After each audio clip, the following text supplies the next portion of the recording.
this week we're going to talk about the disappearance of a newlywed couple that happened in South Korea. So we have 3 key individuals that we need to remember throughout this story. Okay, sure. Okay, the first person is Choi Sung-hee. I am sorry, everybody, if I mispronounce the name. We are not Koreans. Yes, we are not Korean. So I don't know how to properly pronounce this name. So I'm very sorry. Okay, so Choi Sung-hee, she is a theatre actress. Okay. A very well-known one as well in Busan. Okay. Okay, and then her husband is a restaurant owner. His name is Kim Yoon-suk. Okay. Choi, Kim, and Yoon. Yoon. Yoon is the husband punya ex-girlfriend that in this story will become a person of interest in the investigation. Okay, that sounds interesting, yeah. Okay, but this one actually happened in 2016. Oh, okay, that's actually quite recent. In this story, there's gonna be a lot of CCTVs. Okay, so because it's more modern lah kan. It's very recent juga. So in May 2016, a couple who had just got married 6 months ago suddenly disappeared without a trace. So it happened in May 2016. So she was seen in CCTV coming back home at 11:30 p.m. after going grocery shopping. And then a second CCTV captured her husband, Choi Sung-hee, coming home at 3:45 a.m. after he was celebrating with co-workers. He was at a night out lah, the boys punya night out kan. After party ke apa kan. Yeah. Hanging out, lepak. Okay. The next day, Choi Sung-hee said that she was unwell and she could not attend her rehearsal. She's an actress, kan? Yes. Okay, she cannot attend her rehearsal. And then another message 2 days later, on May 30th, she mentioned that she was hospitalized because of an accident. These messages were sent to her husband lah. But what people found weird is the language that they use. It's very formal. You know how South Korea, they have this informal and formal speech. Like if you and I, when we're talking, I call you Azmi, you call me Aisyah. Betul? Yeah, Korean is a little bit different. Sometimes even if you rapat dengan orang tu, if you're older than me, then I have to call you Oppa. If I'm older than you, then you call me Nuna. So in Korea, they're very strict about all this, formalities lah. Okay. Even if you've been friend for a long time, kan? They always have this. But for husband and wife, sometimes they just, very chill. Yelah, because they are close to each other, kan? See each other every day, talk to each other every day. Yeah. But for some reason, in their text messages ni that people found, they're very formal, which raises a little bit of a suspicions lah. Macam, if you know them long enough, why would you do that, right? You don't need the formalities anymore. Yeah, betul? Yeah, the 30th tu memang the last time lah that there was any sign that they were communicating or like they're alive. You know what I mean? Because there's a message, kan? Yeah. So on May 31st, Kim Yoon-suk's father suddenly macam report to the police that his son was missing after not hearing from him for several days.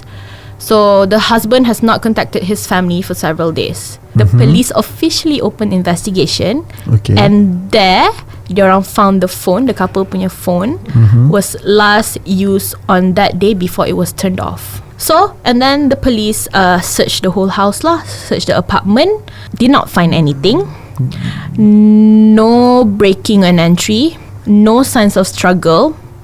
They said that the couple punya disappearance is unplanned, because you know how if you're planning to run away, you're pack some baju. Betul. Yeah. Like kita if you're planning to leave, kan. Kalau kita nak betul-betul nak pergi, kita akan pack. So maybe like some people would just like kemas-kemas rumah sikit sebelum take keluar. Take your important things ke, important documents, your passport ke, your IC, kan. So benda-benda yang macam that will allow you to at least travel lah. If you're running away, you don't want to see your family ever again. You need this important documents to at least travel. Yes. So there are signs that they were planning to come back home, but some of it include unwashed dishes, untouched groceries. She came back with groceries, right? Yeah, she and went the for groceries still there. It's not, nobody touched the groceries. Wow. And then the car is still there. Their dog was there also at the house without food or water. And then I told you that there's the girlfriend, right? Yes. Okay. So the ex-girlfriend actually left South Korea and then went to Norway. And then there's signs that she told the husband that she was returning earlier than planned. Why would you tell him that? Betul. Like boundaries, bro. So the police then focus on all the CCTV footages lah, because that's the only thing they have lah. Yeah. Because, you know, the house normal, diorang punya text messages pun normal. Betul. And then a CCTV footage show the couple leaving the apartment building with the only possible exit without being captured on the camera. So they're kind of like macam, why are suddenly using these emergency stairs? So they search balik the house. And they found a phone. And it belongs to the husband. Okay. That communicates with the ex-girlfriend. So they're kind of like macam, it's very suspicious at that point that the police kind of put Yoon as a person of interest in the investigation. So since she visited South Korea, her behavior in South Korea was kind of suspicious also, because she travelled secretly everywhere she goes. Tak bagi tahu her family, tak bagi tahu any one of her friends, because she is from South Korea. Like, yeah. That's the weird part. She is from South Korea, but she's staying in motels and like macam a sauna, and also use cash to pay for everything. Okay, that's us. Because dia tak nak ada the transaction punya tu kan. So there's no trail. After that, there's no more solid evidence to link Yoon to the couple's punya disappearance. And then after a while, she left and went back to Norway. So it's harder for the South Korean police to investigate lagi lah, because she's now not in South Korea. Betul. They cannot use South Korean law to investigate her because she's in Norway. That's hard. That's hard, and it's very far away, and they cannot call her back because there's no proof that she's linked to the disappearance. As of now, the couple pun macam there's no traces of them. There's no bodies. There's no bodies. There's nobody found. There's no traces of them travelling anywhere together. So they're missing sampai sekarang. And the case has been remained open, and the police are still looking into the case. So the police and the family right now is just hoping for new evidence to like praying. Suddenly new evidence showing like any clues lah of where the couples could be. So this has remained one of South Korea's unsolved cases. A lot of this happen in South Korea, that parents or family will plan your marriage. So like it's like a setup lah, macam the parents set them up. So they were married because after 6 months, tiba-tiba you went missing, and conveniently your ex-girlfriend was in Norway.